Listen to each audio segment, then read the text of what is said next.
ಕಾಂಗ್ರೆಸ್ ಶಾಸಕರೊಬ್ಬರು ಮತ್ತೆ ಮಂತ್ರಿಯಾಗುವಂತಹ ಆಸೆಯನ್ನ ಹೊರಹಾಕಿದ್ದಾರೆ. ನಾನು ಕೃಷಿ ಸಚಿವ ಆಗಬೇಕು ಅಂತ ಶಾಸಕ ಎನ್ಎಚ್ ಕೋನರೆಡ್ಡಿ ಹೇಳಿದ್ದಾರೆ. ಧಾರವಾಡ ಜಿಲ್ಲೆಯ ನವಲಗುಂದ ಶಾಸಕ ಎನ್ಎಚ್ ಕೋನರೆಡ್ಡಿ ಕೃಷಿ ಸಚಿವನಾಗುವಂತಹ ಆಸೆಯನ್ನ ವ್ಯಕ್ತಪಡಿಸಿದ್ದಾರೆ. ಒಬ್ಬ ಶಾಸಕನಾಗಿ ನಾನು ನನ್ನ ಹಕ್ಕನ್ನ ಕೇಳಿದ್ದೀನಿ. ಒಂದು ಸಾರಿ ಕೃಷಿ ಸಚಿವನಾಗಿ ಮಾಡಿ ಅಂತ ಪಕ್ಷಕ್ಕೆ ನಾನು ಕೇಳಿಕೊಂಡಿದ್ದೀನಿ. ಇನ್ನು ಮಂತ್ರಿ ಸ್ಥಾನ ಸಿಗಲಿ ಬಿಡ್ಲಿ ಕಾರ್ಯಕರ್ತನಾಗಿ ಪಕ್ಷದ ಸೇವೆಯನ್ನ ಮುಂದುವರಿಸ್ತೀನಿ. ಹುಬ್ಬಳ್ಳಿಯಲ್ಲಿ ನವಲಗುಂದ ಶಾಸಕ ಎನ್ಎಚ್ ಕೋನರೆಡ್ಡಿ ಹೇಳಿಕೆ ಕೊಟ್ಟಿದ್ದಾರೆ.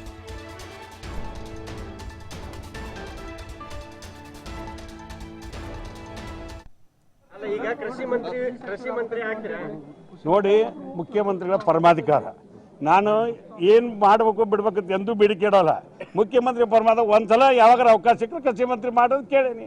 ನಾನು ಹಕ್ಕದ ಒಬ್ಬ ಶಾಸಕನಾಗ ಕೇಳ್ಬೋದು. 2.5 ವರ್ಷ ನಂತರ ಕೊಡ್ರಿ ಅಂತ ಕೇಳ್ತೀರಿ. ಅದು ಮುಖ್ಯಮಂತ್ರಿ ಸಾರ್ ಮಾಡೋದು. ನಾನು ಹೆಂಗೆ ಹೇಳಿ? ನಮ್ಮ ಹೈಕಮಾಂಡ್ ಇದೆ, ಪಕ್ಷದ ಅಧ್ಯಕ್ಷ ಅದಾರ, ಎರಡು ಜೋಡೆತ್.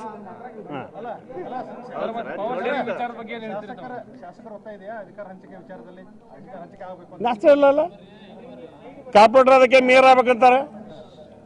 ಸಜ್ಜಿಕ ಶಾಸಕದವ್ರು ಎಲ್ಲರೂ ಮಂತ್ರಿ ಆಗ್ಬೇಕಂತಾರ. 136 ಮಂದಿ ಗೆದ್ದೀವಿ, ಎಲ್ಲರೂ ಮಂತ್ರಿ ಮಾಡೋಕ್ಕಾಗಲ್ಲ. ಮುಖ್ಯಮಂತ್ರಿಗಳ ಪರಮಾಧಿಕಾರ, ಹೈಕಮಾಂಡ್ ಏನು ತೀರ್ಮಾನ ನಾವು ಭದ್ರಾಗಿರ್ಬೇಕು. 2.5 ವರ್ಷ ಆದ್ಮೇಲೆ ನಿಮ್ಗೆ ಅಧಿಕಾರ ಹಂಚಿಕೆ ಮಾಡಿ ನೋಡಿ, ಎಲ್ಲ ತೀರ್ಮಾನ ಮಾಡ್ಬೇಕಾಗತ್ತೆ. ನಾ ಬಂದರೂ ಅಷ್ಟೇ ಖುಷಿ ಇದ್ದೇನೆ. ಅದಕ್ಕೆ ಒಬ್ಬ ಕಾರ್ಯಕರ್ತನಾಗಿ ಸೇವೆ ಮಾಡ್ತೀನಿ. ಈಗ ಕೃಷಿ ಮಂತ್ರಿ ಆಗ್ತೀರಾ? ನೋಡಿ, ಮುಖ್ಯಮಂತ್ರಿಗಳ ಪರಮಾಧಿಕಾರ. ನಾನು ಏನು ಮಾಡಬೇಕು ಬಿಡ್ಬೇಕಂತ ಎಂದೂ ಬೇಡಿಕೆ ಇಡೋಲ್ಲ. ಮುಖ್ಯಮಂತ್ರಿ ಪರಮಾದ ಒಂದ್ಸಲ ಯಾವಾಗ ಅವಕಾಶ ಸಿಕ್ಕರೆ ಕೃಷಿ ಮಂತ್ರಿ ಮಾಡೋದು ಕೇಳೀನಿ.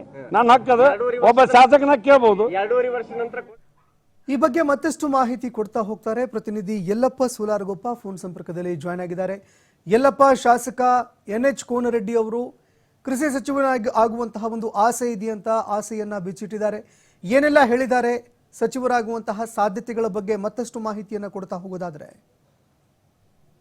ಸಂತೋಷ್, ಏನು ಧಾರವಾಡ ಜಿಲ್ಲೆಯ ನವಲಗುಂದ ವಿಧಾನಸಭಾ ಕ್ಷೇತ್ರದ ಶಾಸಕ ಎನ್ಎಚ್ ಕೋನರೆಡ್ಡಿ ಇಲ್ಲಿ ಅಂತಂದ್ರೆ ಎಲ್ಲಿ ಸಹಿತ ಸಚಿವನಾಗಬೇಕು ಅಂತೇಳಿ ಈ ಹಿಂದೆ ಹೇಳ್ತಿಲ್ಲ. ಆದ್ರೆ ಕೆಲವೊಂದಿಷ್ಟು ಬಾರಿ ಇಲ್ಲಿ ಅಂತಂದ್ರೆ ನನಗೆ ಕೊಟ್ರೆ ಕೃಷಿ ಸಚಿವರೇ ಕೊಡ್ಲಿ ಅಂತೇಳಿ ಪಟ್ಟನ್ನ ಅಂದ್ರೆ ಹಿಡಿದಿದ್ರು. ಈಗ ಅವರೊಂದು ಮಾತನ್ನ ಹೇಳ್ತಾರೆ, ನಾನು ಒಂದು ಸಾರಿ ಇಲ್ಲಿದ್ರೆ ಕೃಷಿ ಮಂತ್ರಿ ಆಗ್ಬೇಕು ಅನ್ನೋದು ನನ್ನ ಆಸೆ ಇದೆ. ಮತ್ತೆ ಇಲ್ಲಿ ಅಂತಂದ್ರೆ ಎಲ್ಲಿಯೂ ಏನು ಮಾತನಾಡಿದ್ರೆ ಹೀಗಾಗಿ ಅಂತಂದ್ರೆ ತಮ್ಮ ಆಸೆಯನ್ನ ಈಗ ಕೋನರೆಡ್ಡಿ ಹೊರ ಹಾಕಿದ್ದಾರೆ.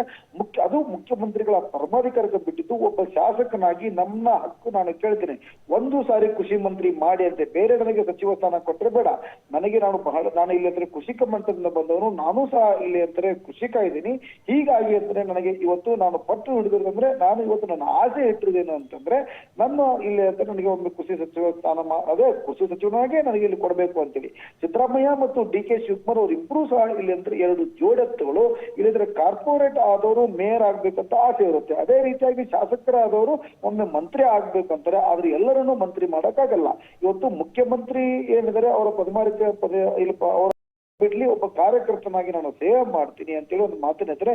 ಇದೇ ಒಂದು ವಿಚಾರ ಇನ್ನೊಂದು ಮಾತನ್ನ ಹೇಳ್ತಾರೆ ಇಲ್ಲಿ ಅಂತಂದ್ರೆ ಮೈಸೂರು ವಿಮಾನ ನಿಲ್ದಾಣಕ್ಕೆ ಈಗಾಗಲೇ ಅಂದ್ರೆ ಹುಬ್ಬಳ್ಳಿ ಧಾರವಾಡ ಪೂರ್ವ ವಿಧಾನಸಭಾ ಕ್ಷೇತ್ರದ ಶಾಸಕ ಪ್ರಸಾದ್ ಅವರು ತಮ್ಮ ಈಗಾಗಲೇ ಅಂತಂದ್ರೆ ಒಂದು ಮಾತನ್ನ ಹೇಳಿದ್ದಾರೆ, ಮೈಸೂರು ವಿಮಾನ ನಿಲ್ದಾಣಕ್ಕೆ ಟಿಪ್ಪುನ ಹೆಸರು ಇಡಬೇಕು ಅಂತೇಳಿ. ಇಲ್ಲಿ ಅವರು ಸಹ ಆ ಸಂಪುಟಗೆ ಈಗ ಕೋನರೆಡ್ಡಿ ಸಹ ಹೇಳ್ತಾರೆ, ಟಿಪ್ಪು ಒಬ್ಬ ಹೋರಾಟಗಾರ, ಈಗ ಎಲ್ಲರ ಬೇಡಿಕೆ ಇದೆ ಅವರ ಹೆಸರು ಇಡಬೇಕು ಅಂತೇಳಿ. ವಿಮಾನ ನಿಲ್ದಾಣಕ್ಕೆ ಹೆಸರಿಟ್ರೆ ತಪ್ಪೇನಿದೆ ಅನ್ನೋದು ಮಾತನ್ನ ಈಗಾಗಲೇ ಅಂತಂದ್ರೆ ಇನ್ನೊಂದು ಮಾತನ್ನ ಹೇಳ್ತಾರೆ. ಮಹದಾಯಿ ವಿಚಾರವಾಗಿ ಈಗಾಗಲೇ ಮುಖ್ಯಮಂತ್ರಿಗಳು ಕೇಂದ್ರಕ್ಕೆ ಪತ್ರ ಬರೆದರೆ, ಪ್ರಧಾನಿಗೆ ಪತ್ರ ಬರೆದು 4 ತಿಂಗಳಾದರೂ ಇಲ್ಲಿವರೆಗೂ ಸಹ ಇಲ್ಲಿ ಉತ್ತರ ಬಂದಿಲ್ಲ. ನಾವೇನು ಮಲ್ತಾಯಿ ಮಕ್ಕಳ ಅಂದ್ರೆ ಕರ್ನಾಟಕ ಏನಿದೆ ಅದು ಮಲ್ತಾಯಿ ಮಕ್ಕಳಲ್ಲ.